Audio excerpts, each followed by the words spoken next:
So imagine you have exactly 60 seconds to convince a police officer that there's a perfectly logical, um, completely legal explanation for why you are holding a crowbar in an alleyway at 2 in the morning. Go. Oh man, that is a terrifying scenario. Right. I mean, if you're sweating just thinking about trying to talk your way out of that in your native language, Yeah. imagine trying to do it in a language you just started learning. Welcome to the deep dive, by the way.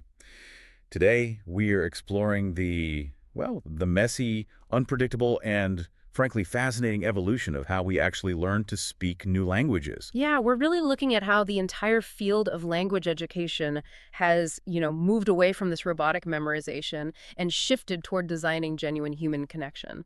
And the materials we're drawing from today, they offer a highly specific lens on this. We do have a great stack of sources for you today. We're breaking down a webinar presentation that was designed for group speaking activities, a really insightful ebook detailing 30 unplugged one-to-one teaching activities, and a comprehensive guide on communicative language teaching, or CLT. And, while these materials are technically written for English language teachers, the underlying psychology they reveal is, well, it's universal. The mechanics of how we build what linguists call communicative competence, it's essentially a masterclass for anyone. Exactly. Like if you are looking to be a more agile conversationalist at a dinner party, or a sharper negotiator at work, or even just someone who can read a room better, the blueprints are actually hidden in how we teach non-native speakers to survive in a new language. But to really understand how we facilitate communication today, we have to look at the spectacular failures of how we used to do it. Oh, absolutely. We have to travel back to the 1960s for that. The dominant approach to language learning back then was something called the audiolingual method, and it was heavily reliant on pure The behaviorism. behaviorism, right, like Yeah. Pavlov's dogs kind of stuff. Basically, yeah. The idea was that language is simply a series of conditioned physical habits. You would listen to pre-recorded dialogues and just mimic them perfectly. So treating human beings like parrots. Pretty much. I mean, you would repeat phrases over and over until they were muscle memory. The theory just assumed that if you drilled the structure enough, the understanding would, naturally follow. But then, rolling into the 1970s and 80s, the world changed, right? The European Common Market was forming, language education in schools was expanding globally, and suddenly there was this immense urgent demand for people who could actually use a language to get complex things done. Exactly. People needed to negotiate international trade deals, not just recite, the apple is red. Right, which exposed a pretty massive flaw in that whole parroting method. A fatal flaw. I mean, students could flawlessly recite a dialogue about going to the bank, but the moment a real bank teller asked a question that wasn't in their mental script, the student just completely froze. Oh, wow. Yeah, they had zero capacity to adapt. And this realization is what birthed communicative language teaching, or CLT, as a direct rebellion. Researchers like Jerome Bruner, Del Hymes, and later Jack Richards, they shifted the entire focus toward a totally new concept: communicative competence. So communicative competence, is that Yeah. just like academic jargon for having a massive, highly specialized vocabulary? Actually, no, it's almost the opposite. You could have a relatively tiny vocabulary and still possess incredibly high communicative competence. Wait, really? How does that work? Well, it's about knowing how to deploy whatever language you do have in a wide range of real-world situations. It's knowing how to vary your tone, right? Like how you speak to a judge in a courtroom versus a bartender at a pub. Oh, I see. Yeah, and it's the ability to use workaround strategies to get your point across, even when your mental dictionary just comes up blank. That makes me think about music, actually. The old 1960s audiolingual method is kind of like trying to learn how to play jazz by sitting in a silent room, only staring at sheet music and just memorizing the mathematical intervals of the chords. That is a great analogy. Right. Because you could get an A+ on the written music theory test, but the second you get on stage with a live band, you are going to freeze because you've never actually listened to the groove or reacted to another musician in real time. That captures the shift perfectly. I mean, CLT is about putting you on the stage with the band immediately. Just throw them right in. Exactly. You are going to play the wrong notes and you are going to lose the tempo, but you are forced to figure out how to harmonize in real time. CLT prioritizes the effective act of communication over the minor technical errors you make along the way. Think about how this applies to you listening right now. If you've ever been on vacation abroad and you tried to use the language you studied for like 4 years in high school, and you just felt this wave of sheer panic when the waiter asked you a simple question, You are a victim of that old method. 100%. You froze because your brain was frantically searching for the absolute perfect verb tense before it would let you open your mouth. Because you were trained to prioritize precision over connection. But CLT fundamentally rewires that instinct. It essentially says, forget the perfect verb tense. Did you get the copy you wanted? Yes, then that was a successful communication. Okay, but if the goal is genuine, messy interaction, rather than reciting perfect rules, how do you actually manufacture that in a classroom? Or, a boardroom, for that matter? The answer in our sources is pretty radical. Yeah, it really is. The answer is basically you throw away the textbook entirely. Just toss it. Literally. There's this really powerful anecdote from the ebook source that illustrates this perfectly. The author describes how he used to walk into his one-to-one English classes clutching a massive pile of worksheets. Oh, we all know those worksheets. Right. He was terrified of running out of material, so he over-prepared these highly structured grammar exercises. Like filling in the blanks, matching adjectives to nouns, stuff like that. Exactly. Until one day, his private student just pushed back. The student looked at the pile of paper and essentially said, I can do these at home and check the answers myself. Oh, wow. Good for them. Yeah. The student didn't want to be a professional worksheet filler. He wanted to adapt to the flow of real English. He wanted to be a versatile communicator. That student diagnosed the core problem of so many meetings and classes we sit through today. We gather in a room to do together what could have easily been an email or a solo task. That's so true. And this realization from the student led the author to embrace what is called unplugged teaching, which builds heavily on Scott Thornberry's dogme approach. Now, the term dogme might sound strange in a language context. It does, yeah. It actually comes from the Dogme 95 film movement started by directors like Lars von Trier. They created a manifesto to strip away all the artificiality of Hollywood.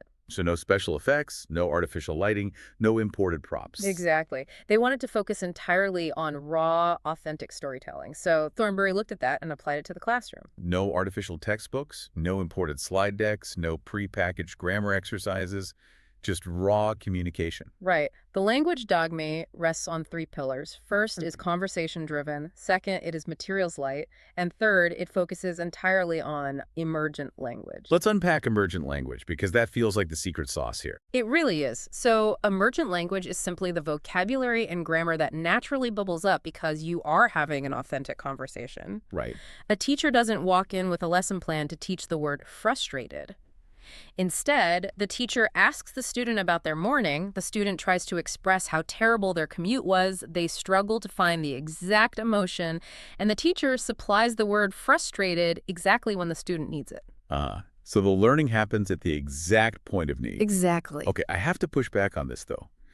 As much as I love the theory of raw, authentic connection, isn't it absolutely terrifying to walk into a room of adults who have paid for a class or colleagues who are expecting a structured meeting and just show up with nothing in your hands? Oh, it's terrifying. Doesn't the conversation just dry up into agonizing silence? It is the most common fear educators and leaders have, and it makes sense because we use materials as a shield.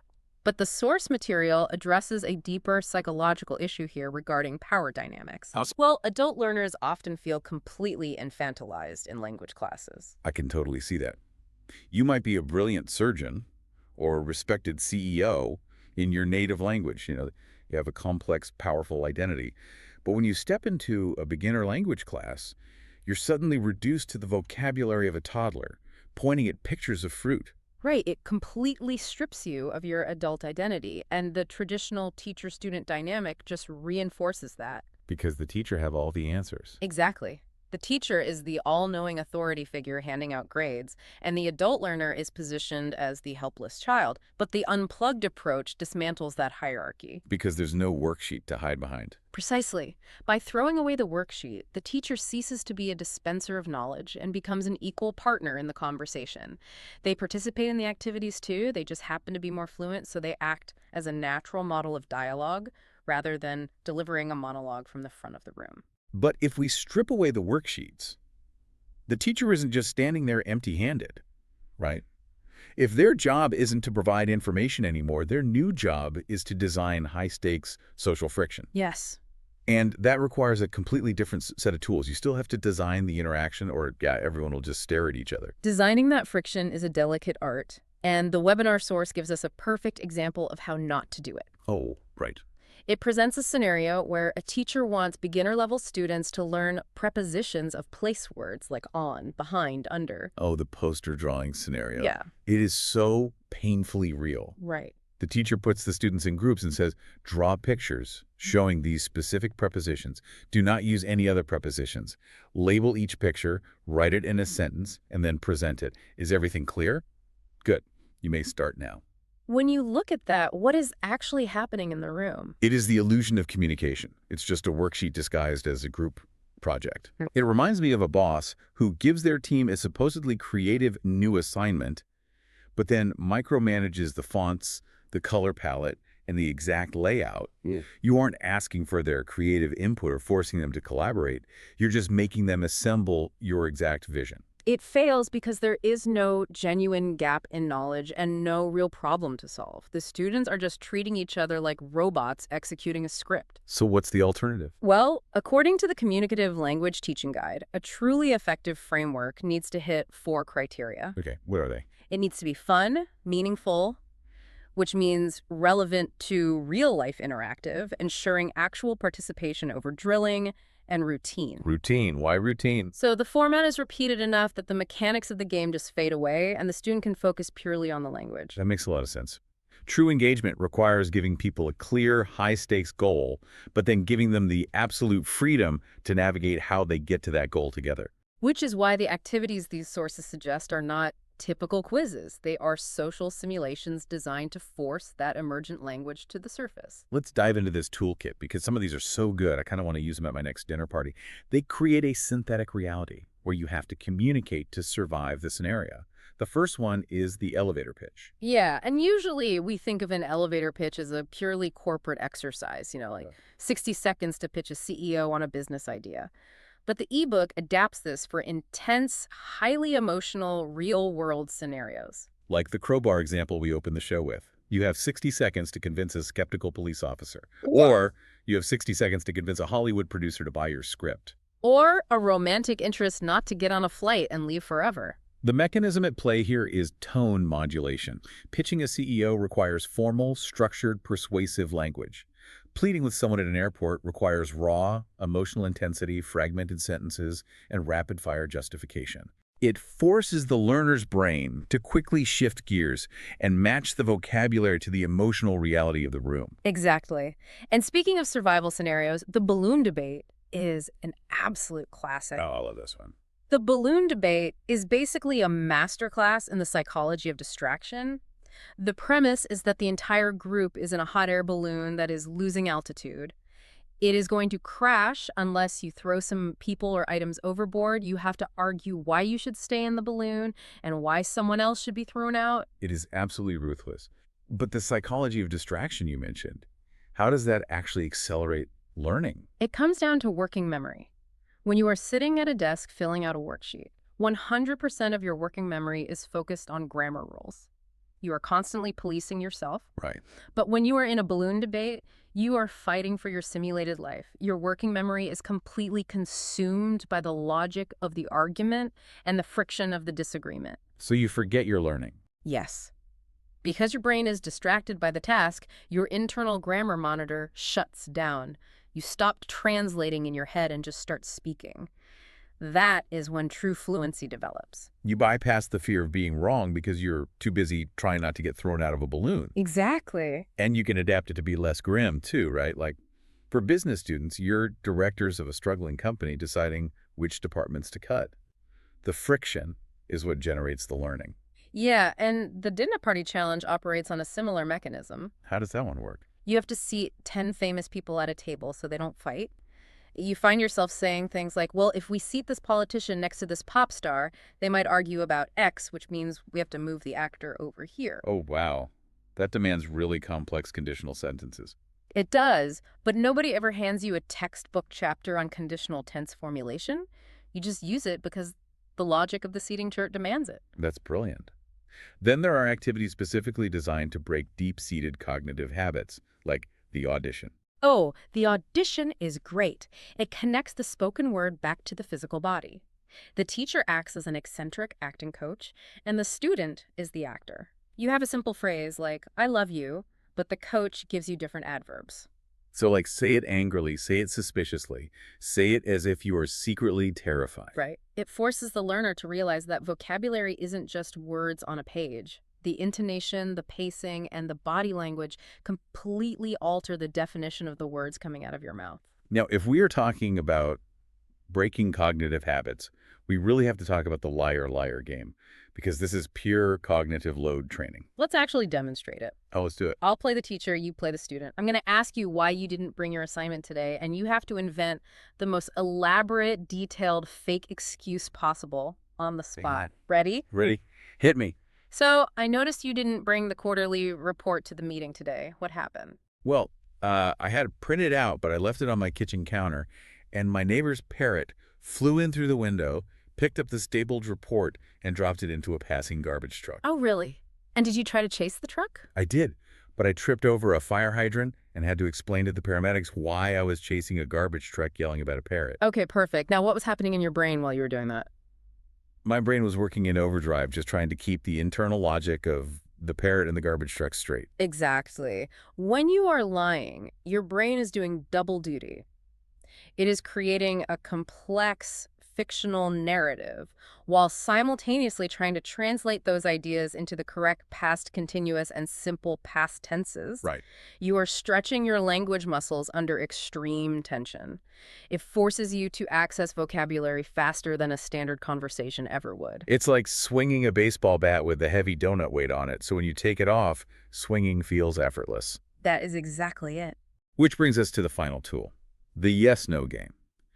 You are asked a rapid-fire series of questions, but you are strictly forbidden from using the words yes or no.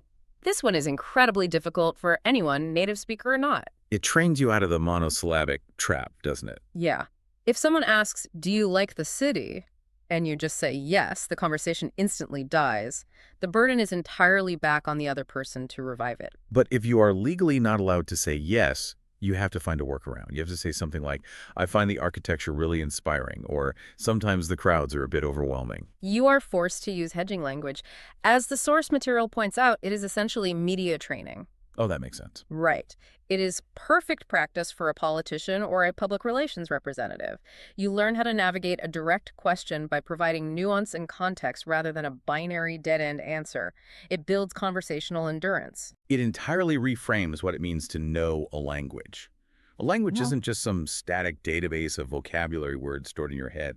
It is a live, breathing tool for navigating social reality. And that is really the core journey of what we are looking at today. We started in the 1960s, where learning meant sitting in a rigid row, mimicking audio tapes, trying to perfect a formula. Right, the parent method. Yeah. And we've arrived at a modern understanding where the absolute best way to learn is to free the learning space, to drop the worksheets, look the person in front of you in the eye, and embrace the authentic, unpredictable messiness of human interaction. Because language is ultimately just a vehicle for human connection.